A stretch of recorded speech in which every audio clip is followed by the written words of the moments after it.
Hello అండి. అందరికీ నమస్కారం. Welcome back to our channel Swathi Krishna vlogs. అందరూ ఎలా ఉన్నారు? మేము కూడా చాలా బాగున్నాము. మీరు కూడా చాలా చాలా బాగుండాలని మనస్ఫూర్తిగా కోరుకుంటూ ఈ వ్లాగ్ వచ్చేసి సాటర్డే వ్లాగ్ అనమాట. సాటర్డే నా పుట్టినరోజు అండి, బర్త్డే అనమాట.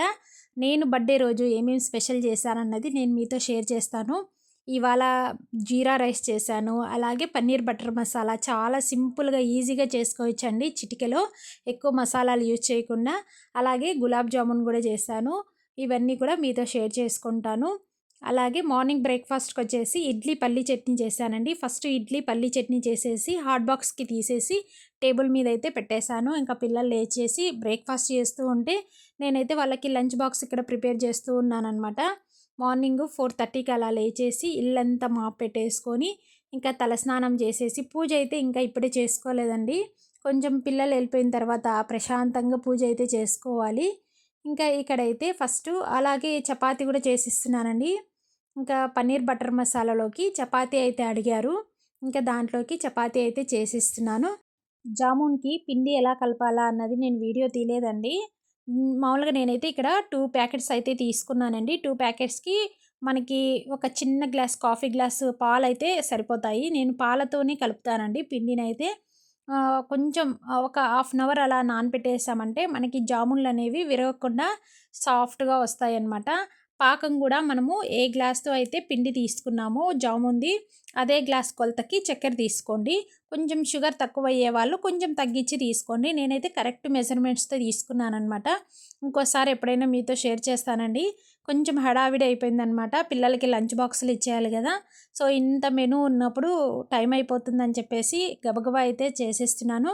ఇక్కడైతే పన్నీర్ బటర్ మసాలాకి ఆనియన్స్ అలాగే టమాటో కొంచెం మనకి షాజీరా వేసేసుకొని, కొంచెం దాల్చిన చెక్క, లవంగం వేసేసుకొని ఫ్రై చేసేసుకున్న తర్వాత ఇగోండి ఇలా మెత్తగా పేస్ట్ లాగా చేసేసుకోవాలి. ఇంకా దీంట్లో ఎలాంటి మసాలాలైతే నేను యాడ్ చేయలేదండి. ఎందుకంటే పిల్లలు తినే పని కదా! నేను కొంచెం మసాలాలనేవి ఈ మధ్య కొంచెం తగ్గించి వేస్తున్నాను. పిల్లలకి కొంచెం కడుపులో మంట వస్తుందనమాట అప్పుడప్పుడు. అందుకనేసి ఇప్పుడు దాంట్లోకొచ్చేసి కొంచెం నెయ్యి వేసుకొని, నెయ్యి కానీ లేదంటే బటర్ గానీ వేసుకోవచ్చు. ఇంకా ఇందులోకి పచ్చిమిర్చి వేసుకున్నాను. ఒక పచ్చిమిర్చి ఇట్లా కట్ చేసుకొని వేసుకున్నాను. ఇప్పుడు ఇందులోకి మనం ముందుగా మిక్సీ పట్టేసుకున్న టమాటో, ఆనియన్ పేస్ట్ కూడా వేసుకోవాలి. ఇదంతా కూడా బాగా కొంచెం ఇందులోని మిక్సీ జార్‌లో వాటర్ ఏసేసుకొని, ఇంకా పైన కొంచెం కస్తూరి మేతి వేసుకున్నానండి. వేసుకొని ఇందులోకి కారానికి సరిపోయేంత ఎండుమిర్చి పౌడర్ ఏస్తున్నాను. నేనిక్కడ కాశ్మీరీ చిల్లీ పౌడర్ ఏస్తున్నానండి. స్పైసీ ఉండదు, కలర్ గూడా ఉంటుంది బాగా. ఇందులోకి కొంచెం షుగర్ వేసుకోండి. షుగర్ అయితే మనకి అన్నీ కంట్రోల్ చేస్తుందనమాట టేస్ట్‌నంతా కూడా. ఇప్పుడు కొద్దిగా సాల్ట్ వేసేసుకొని, మీ దగ్గర కొంచెం ఫుల్ క్రీమ్ ఉంటే అది కూడా వేసుకోవచ్చండి. లేదు, నా దగ్గర లేదు. అందుకనేసి జస్ట్ బటర్ వేసేసుకొని ఇలా మొత్తం గూడా మనకి ఆయిల్ అంతా గూడా ఇలా పైకి తేలేంత వరకు బాగా ఉడికించుకోవాలి. అప్పుడే మనకి ఆ టమాటో, ఆనియను పచ్చివాసన అంతా పోతుంది. ఇప్పుడు ముందుగా మనం ఫ్రై చేసి పెట్టేసుకున్న పన్నీర్ కూడా వేసుకుంటున్నానండి. పన్నీర్ కొంచెం బటర్‌లో ఇలా ఫ్రై చేసుకోవాలి. మరి ఎక్కువ ఫ్రై చేయనవసరం లేదు. ఇప్పుడు ఈ పేస్ట్‌లో ఇదేసేసుకొని ఒక 2 నిమిషాలు ఇలా వదిలేసేయాలి. అప్పుడే మనకి మసాలా అంతా కూడా బాగా ఈ పన్నీర్ ముక్కలకి పట్టి చాలా టేస్ట్‌గా ఉంటుంది తినేటప్పుడైతే. ఇంకా 2 నిమిషాల తర్వాత దించేసుకోవటమే. ఇగోండి పన్నీర్ బటర్ మసాలా అయితే రెడీ అయిపోయింది. మీ దగ్గర క్రీమ్ లేదనుకోండి కొంచెం పాల మీగడైనా కూడా వేసుకోవచ్చు. ఇంకా చపాతీ అయితే కాల్చేస్తున్నానండి. ముందుగానే పిండి అన్నీ కూడా రెడీ చేసేసుకొని పెట్టేసుకున్నాను. ఇంకా చపాతీ చేసేస్తున్నాను. ఇంకా పక్కన జామున్లు కూడా ఆఫ్ చేసేసాను. ఇంకా ఇలా ఆఫ్ చేసేసి ఇంకా మూత పెట్టేసామంటే ఆ పాకమంతా కూడా వాటికి బాగా పడుతుంది. ఇగోండి చపాతీ కూడా రెడీ అయిపోయింది. అంతా చకచకా చేసేస్తున్నానండి. ఒక పక్క టైం అయిపోతుంది పిల్లలకి. ఇంకా వాళ్ళకి జడలెయ్యాలనమాట. అందుకే వాళ్ళు లేచేలోపు నేనైతే ఇక్కడ వంట అయితే ముందుగా ప్లాన్డ్‌గా కంప్లీట్ చేసేసుకుంటున్నాను. ముందు రోజు అన్నీ రెడీగా స్టవ్ దగ్గర పెట్టేసుకున్నాను కాబట్టి నాకు పెద్ద హడావిడి అయితే అవ్వలేదు. 8కంతా కూడా మొత్తం అన్నీ అయిపోయాయి ప్రిపరేషన్ అంతా కూడా. ఇంకా ఇక్కడైతే జీరా రైస్ చేస్తున్నానండి. నెయ్యి వేసుకొని, నెయ్యి లేకుంటే నూనె వేసుకోండి. కానీ జీరా రైస్‌కి నెయ్యి వేసుకుంటేనే టేస్ట్ బావుంటుంది. ఇందులోకి ఆవాలు అవేం అవసరం లేదు. ఒక 2 స్పూన్ల జీలకర్ర, అలాగే ఒక 2 పచ్చిమిర్చి చీలికలు, కొద్దిగా కరివేపాకు వేసుకొని, ఈ జీలకర్ర అంతా కూడా బాగా ఫ్రై అయిపోయేంత వరకు ఇలా వేయించుకోవాలి. మరీ ఎక్కువగా ఫుల్ ఫ్లేమ్లో కాకుండా సిమ్లో పెట్టేసుకుంటే మనకి ఆ పచ్చి వాసన అంతా పోయి జీలకర్ర లోపలి వరకు బాగా ఫ్రై అయిపోతుందనమాట. ఇప్పుడు కొంచెం సాల్ట్ వేసేసుకోవాలి. ఇలా సాల్ట్ వేసుకొని ఇప్పుడు ఇందులోకి ముందుగా చల్లార్చుకున్న రైస్ వేస్తున్నానండి. రైస్‌కి కొంచెం ఇలాంటి వాటికి పొడి పొడిగా ఉంటేనే బావుంటుంది. నేనిక్కడ బాస్మతి రైస్ కాదండి, నార్మల్ రైసేతోనే చేస్తున్నాననమాట. ఇంకా కొద్దిగా మిరియాల పొడి వేస్తున్నాను. ఇంకొంచెం బాగా స్పైసీగా తినేవాళ్ళు కొంచెం మిరియాల పొడి ఎక్కువే వేసుకోవచ్చు. ఇప్పుడు ఇది హై ఫ్లేమ్‌లో పెట్టేసుకొని బాగా టాస్ చేసేసుకోవాలి మొత్తం అంతా కూడాను. తర్వాత సిమ్‌లో పెట్టేసుకొని ఒక 2 నిమిషాలు వదిలేయండి. అప్పుడే మనకి జీరా రైస్ బాగా పొడి పొడిగా వచ్చేస్తుందనమాట. ఇగోండి ఇలా కలుపుకుంటూ అడుగంటకుండా కూడా చూసుకుంటూ ఉండాలి. ఇగోండి జీరా రైస్ అయితే ఒక 2 నిమిషాలు అలా పెట్టి సిమ్‌లో వదిలేసాను. ఇగోండి పొడి పొడిగా మనకి జీరా రైస్ అయితే రెడీ అయిపోయింది. ఇంకొంచెం బాగా ఇష్టం ఉండేవాళ్ళు నెయ్యి ఇంకొంచెం కూడా యాడ్ చేసేసుకోవచ్చు అనమాట దీంట్లో. ఇంతేనండి, జీరా రైస్ కూడా అయిపోయింది. ఇంకా పిల్లలైతే బ్రేక్‌ఫాస్ట్ తినేసి పిల్లలకి జడలేసేసి వచ్చేసాను. రెడీ అయితే అయిపోయారు. ఇంకా బాక్స్ అయితే పెట్టేస్తున్నాను. ఇప్పుడైతే కరెక్ట్ 8:20 అయిపోయిందండి. నాకైతే చాలా టెన్షన్ వచ్చేసిందనమాట. కొంచెం హడావిడి అయిపోయింది. ఈ జామున్స్ బాల్స్ ప్రిపరేషన్ చేసుకోవటమే కష్టం అనిపించిందండి. అదే మామూలు టైంలో అయితే పిల్లలు కొంచెం ఇంట్లో ఉన్నప్పుడు ఇలాంటివి ట్రై చేయాలేమో అనుకున్నాను. పిల్లలు ఏంటంటే కొంచెం ఇంట్రెస్ట్ చూపిస్తారు వీటిపైన. ఇలా బాల్స్ చేసి ఇవ్వండి అని వాళ్ళ దగ్గర పిండి పెట్టేసామంటే చాలా చక్కగా కూర్చొని చేసిస్తారనమాట.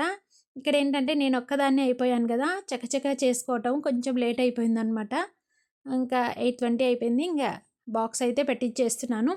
చపాతీ అలాగే కొంచెం జీరా రైస్ కూడా తీసుకెళ్లారు. ఇంకా అలాగే బటర్ మసాలా పెట్టేస్తున్నాను, పన్నీర్ బటర్ మసాలా. ఇంకా స్నాక్స్ అయితే సపరేట్ ఏం తీసుకెళ్ళలేదండి. జామున్ పెట్టిచ్చేసాను బాక్స్‌కైతే. ఇంకా ఇవే హెవీ అయిపోతాయి. ఇంకా తినే ఎక్కువ టైం కూడా ఉండదు కదా, అందుకని చెప్పేసి ఇలా అయితే పెట్టిచ్చేస్తున్నాను. ఇంకా బాక్స్ అయితే రెడీ చేసేసాను. జామున్ అయితే చాలా బాగుందండి. టేస్ట్ అయితే బాగా మనకి ఆ పాకం అనేది వేడి మీద వేసేసాం కదా, బాగా పట్టేసిందనమాట. టేస్ట్ అయితే చాలా బాగుంది. ఇంకోసారి ఎప్పుడైనా కూడా ఫుల్ డీటెయిల్గా నేను వీడియో అయితే సెండ్ చేస్తానండి మీతో. ఇప్పుడైతే ఫుల్గా సెండ్ చేయలేకపోయాను, సారీ.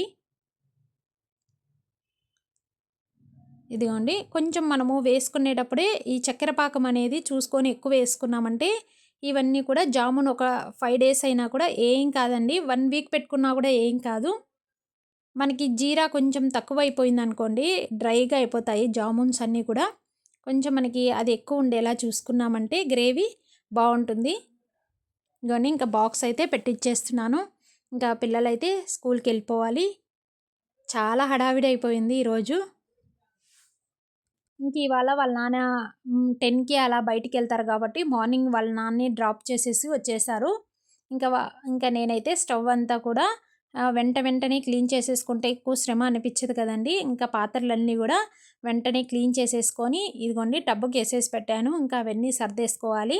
ఇంకా స్టవ్ అంతా తుడిచేసుకొని ఇలా ఉన్నిందనుకోండి ప్రశాంతంగా పూజ అయితే చేసుకోవచ్చు. ఇలా లేకుండా అంతా అలాగే వదిలేసామనుకోండి అస్సలు మనసు ప్రశాంతంగానే ఉండదు. ఇంకా స్టవ్ అంతా క్లీన్ చేసుకొని ముగ్గు పెట్టేసుకొని ఇంకా ఇప్పుడైతే 9:30 అలా అయిపోయిందనమాట టైం అయితే. ఇప్పుడైతే పూజ చేసుకున్నానండి. ముందుగానే స్నానం అదే అంతా అయిపోయింది కాబట్టి ఎక్కువ టైం తీసుకోకుండా 9:30కి అంతా పూజ అయితే కంప్లీట్ అయిపోయింది. ఇంకా జామున్ పిల్లలు ఆల్రెడీ తినేసరికి 12 అలా అయిపోతుంది కాబట్టి దేవుడికి జామున్ కూడా నైవేద్యం పెట్టేసి అలాగే పండ్లు పెట్టేశాను. ఇదిగోండి పూజ అయితే ఈ విధంగా చేసుకున్నాననమాట. ఇంకా తర్వాత ఈవినింగ్ వచ్చేసి చిన్న పార్టీ అనమాట. మా పిల్లలు వద్దంటే అస్సలు వినరనమాట. కేక్ తీసుకొచ్చారు. యాక్చువల్‌గా కేక్ చేద్దాం అనుకున్నానండి. ముందు రోజు కొంచెం బిజీగా ఉన్నిన్నాననమాట పని మీద. సో, దానివల్ల కేక్ చేయలేకపోయాను. లేదంటే ఎవ్రీ ఇయర్ కొంచెం కేక్ అయితే చేసుకునేదాన్ని. ఇంకా అది అనమాట. ఇంకోసారి ఎప్పుడైనా కూడా కేక్ రెసిపీ తప్పకుండా షేర్ చేస్తాను మీతో. చాలా ఈజీగా చేసుకోవచ్చు. వితౌట్ ఓవెన్‌తో కేక్ చాలా బాగొస్తుంది. ఒక 3, 4 టైమ్స్ చేశాను. ఒకసారి చాక్లేట్ కేక్ చేశాను. ఒకసారి వెనీలా కేక్ చేశాను. చాలా బాగుండింది టేస్ట్ అయితే. ఇంకోసారి ఎప్పుడైనా చేస్తాను. ఇంకా ఇక్కడైతే చిన్న పార్టీ అనమాట. బర్త్‌డే. ఇంకా బయటైతే ఫుల్లు వర్షమండి. అసలు గుడికెళ్దాం అనుకున్నాం గానీ, అస్సలు కుదరలేదు. కొంచెమన్నా తెరిపిస్తే వెళ్దాం అనుకున్నాము. యాక్చువల్‌గా నల్లకుంట ఎళ్దాము, నరసింహస్వామి గుడికి అనుకున్నాము. తర్వాత ఇంటి దగ్గర ఉన్న కైలాసగిరి అన్నా వెళ్దాము అనుకున్నాము. నరసింహస్వామి గుడి ఏది వెళ్ళలేకపోయానమాట. అది కొంచెం వెల్తీగా అనిపిచ్చింది. కాకపోతే ఇంట్లో అయితే పూజ బాగా సహస్రనామాలు అన్నీ చదువుకొని, తొందరగా పని గూడా అయిపోయింది కాబట్టి ప్రశాంతంగా అయితే పూజ అయితే చేసేసుకున్నాను. ఇంకా బయటికి అస్సలు వెళ్ళలేకపోయాము. 9:30, 10 వరకు కూడా కంటిన్యూ వర్షం పడుతూనే ఉండింది. సో, అందుకని చెప్పేసి ఇంకా నైట్ వచ్చేసి కొద్దిగా మార్నింగ్ చేసినవే ఉండినాయి. ఇంకా మార్నింగ్ బ్రేక్‌ఫాస్ట్‌కని చేసిన ఇడ్లీ ఉండిందండి. అది చియాలి కలిపేసుకొని ఇంకా అవన్నీ అయితే అక్కడికి కంప్లీట్ చేసేసామనమాట. ఇంకా బయటికైతే ఎక్కడికి వెళ్ళలేకపోయాము. ఇంకా ఈవినింగ్ యాక్చువల్‌గా నైట్ బయటికి డిన్నర్‌కెళ్దామని చెప్పేసి కొద్దిగా మార్నింగ్ చేశాను. ఇంకా అవే అడ్జస్ట్ అయిపోయి అవే తినేసేసామనమాట. అస్సలు ఎడతెరిపి లేకుండా పడుతూనే ఉందండి ఈ వర్షమైతే. ఇదే అండి మా చిన్న బర్త్‌డే సెలబ్రేషన్స్ అనమాట. ఇంకోటి చాలామంది వాట్సాప్‌లో అయితే ఎంతమంది విషెస్ చెప్పారో అందరికీ పేరు పేరున చాలా థ్యాంక్స్ అండి. మనము డబ్బులు ఎప్పుడైనా సంపాదించుకోవచ్చు కానీ ఆత్మీయత అనేది అస్సలు అది ఎంత ఇచ్చినా తక్కువే అనమాట. డబ్బులతో అస్సలు ముడిపెట్టలేము. చాలామంది విష్ చేశారు. చాలా చాలా థ్యాంక్స్ అండి. వాట్సాప్‌లో అయితే ప్రతి ఒక్కరికి మనస్ఫూర్తిగా ధన్యవాదాలు తెలుపుకుంటున్నాను. ఇది అనమాట నా బర్త్‌డే సెలబ్రేషన్స్ అయితే ఇలా సింపుల్‌గా చేసుకున్నాము. నా చీర అయితే ఎన్ని సార్లు కేక్ వేసేసారో అండి వీళ్ళైతే. ఇషాని అయితే ఒక 3 టైమ్స్ ఏసింది. వాళ్ళ నాన్న వచ్చేసి కేక్ తినిపించేటప్పుడు చూస్తున్నారు గదా! ఆ కేక్ అంతా గూడా నా చీర మీద పడిపోయింది. ఇంకా ఈ శారీ అయితే నేను ఆన్‌లైన్‌లో తీసుకున్నానండి. దీంట్లోనే బ్లౌజ్ వచ్చేసింది. Running blouse. కాకపోతే బాగుండదని చెప్పేసి నేను సెపరేటు ఫ్యాబ్రిక్ అయితే తీసుకొని బ్లౌజ్‌ది ఇలా స్టిచ్చింగ్ చేయించుకున్నాను. ఎలా ఉంది అన్నది తప్పకుండా కామెంట్ చేయండి. శారీ అలాగే బ్లౌజ్ కూడా సింపుల్‌గానే స్టిచ్ చేయించుకున్నానండి. ఎక్కువ గ్రాండ్ అనేది లేకుండా. ఎందుకంటే శారీ కొంచెం సింపుల్‌గానే ఉంది గదా!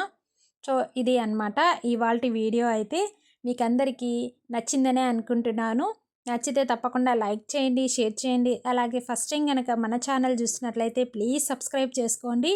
అలాగే నేను చేసిన రెసిపీస్ అనేవి ఎలా ఉన్నాయి అన్నది కామెంట్ చేయండి. నెక్స్ట్ వ్లాగ్‌లో కలుద్దాం. Thank you so much for watching.